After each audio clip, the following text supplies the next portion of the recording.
Ah, mes chers amis, mes frères et sœurs de partout, le vieil adage dit que la vie est comme un chemin tortueux, rempli de surprises, de joies, mais aussi, hélas, de pièges insoupçonnés.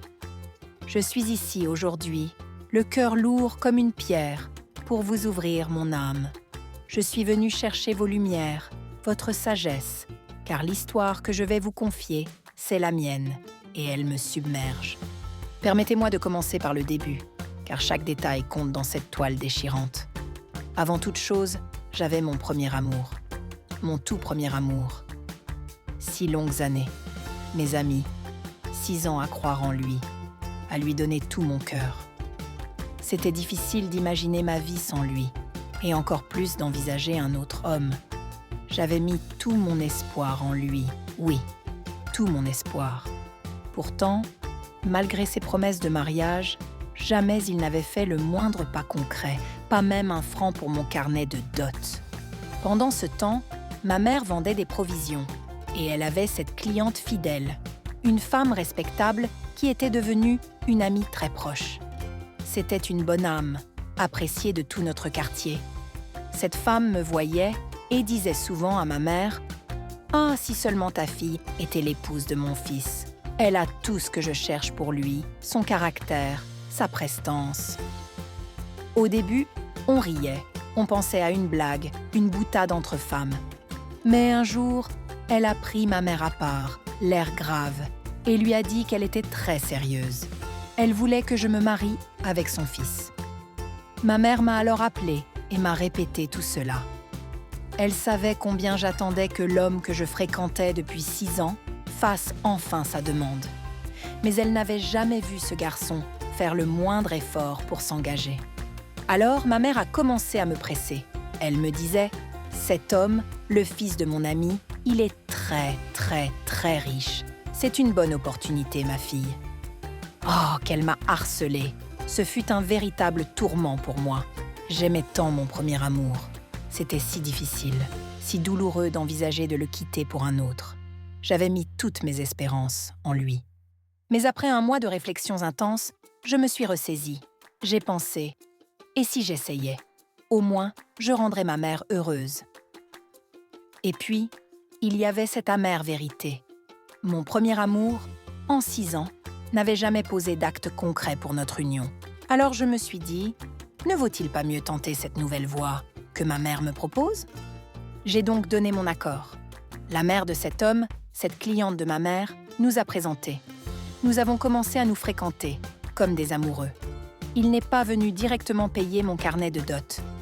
Je voulais d'abord le connaître, voir si c'était le genre d'homme qui me convenait. Nous avons passé environ 1 an à nous fréquenter. Lui, il était très pressé de se marier. Il n'arrêtait pas de dire qu'il voulait m'épouser. Et la mère de cet homme, elle m'aimait beaucoup, vraiment beaucoup. Pendant cette année où nous nous sommes connus, j'ai appris à l'apprécier.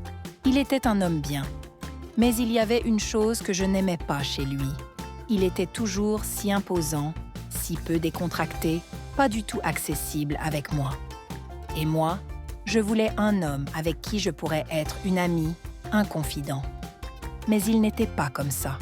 Toujours plongé dans son travail, son bureau. Malgré cela, il disait vouloir se marier et avoir des enfants. J'ai changé d'avis, on s'est mis d'accord. Et après cette année, il est venu payer mon carnet de dot.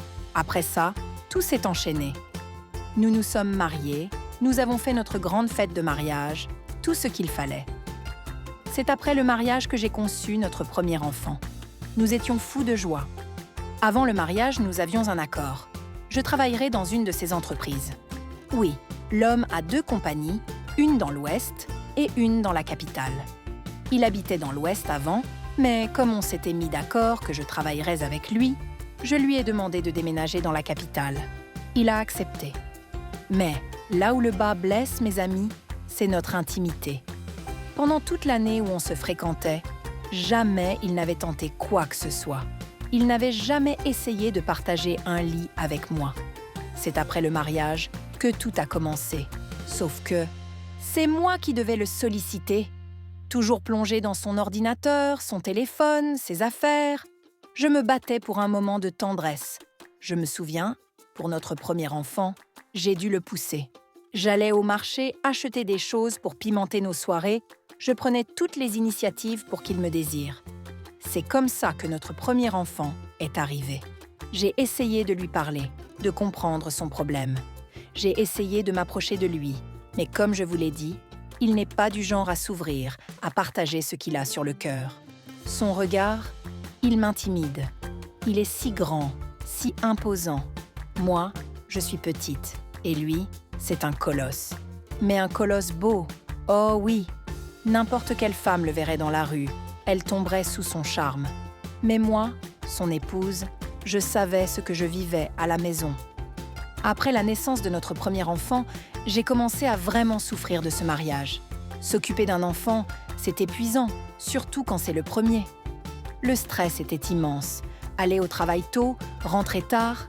Parfois, je me sentais tellement frustrée parce que mon mari ne m'aidait absolument pas. Je n'avais personne pour m'aider à la maison. Je faisais tout, toute seule. Je voyais bien qu'il était très occupé à son bureau parce que j'y travaillais aussi. Mais tout de même. Et puis, mon deuxième enfant est arrivé. L'épuisement, mes amis, m'a submergée. J'ai décidé de parler à mon mari. Je lui ai dit « Bébé, aide-moi s'il te plaît.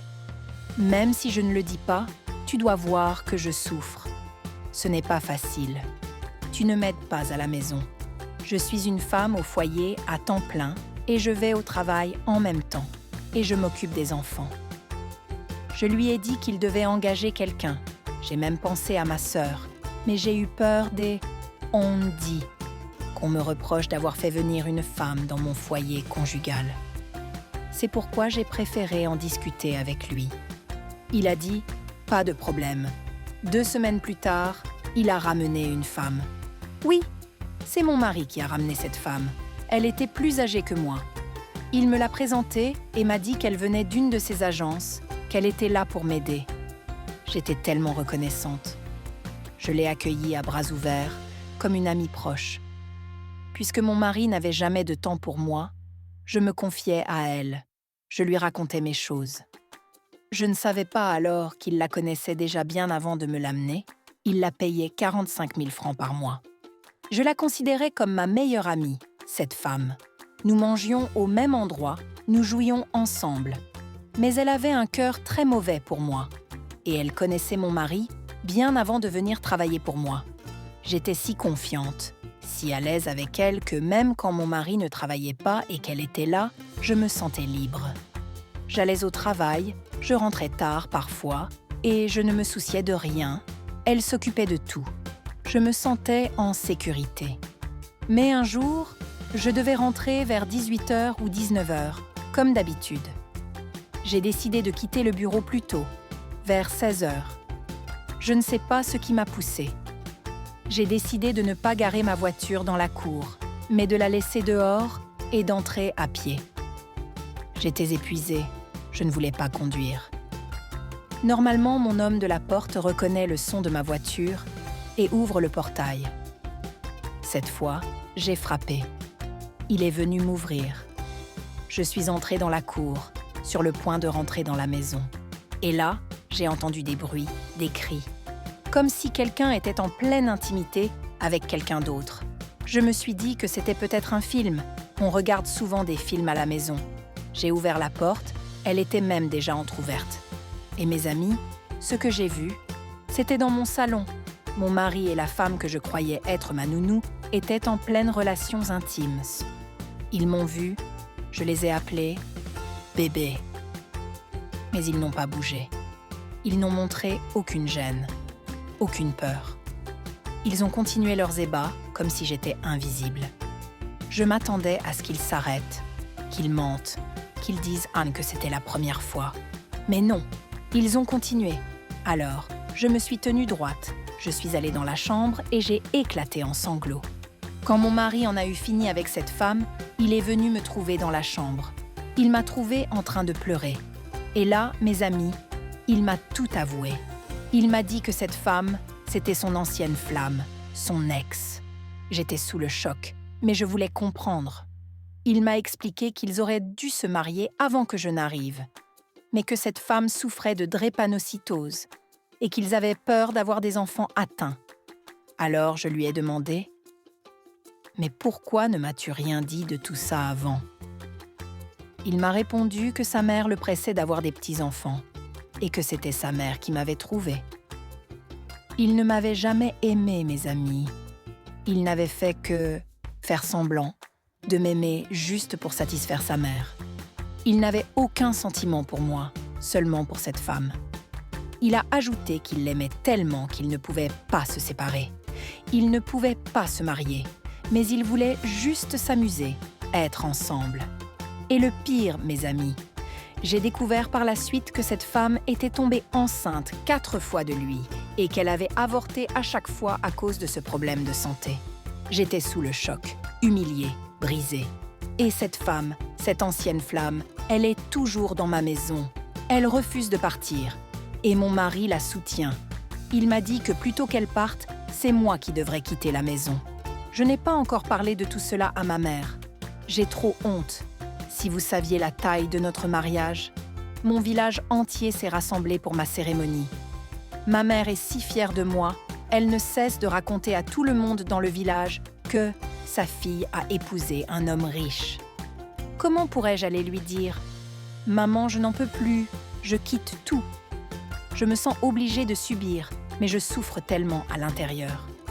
Cette femme est là, et moi, je suis juste là, à penser. Nous sommes mariés depuis 3 ans maintenant. 3 ans de mensonges, de souffrances. Que dois-je dire à ma mère? Je suis perdue, je suis frustrée. C'est pour ça que je suis venue vous voir, mes amis. Aidez-moi, s'il vous plaît. Que devrais-je faire? Comment gérer cette situation? Vos conseils, vos avis sont précieux pour moi. Je vous en prie, partagez vos pensées dans les commentaires.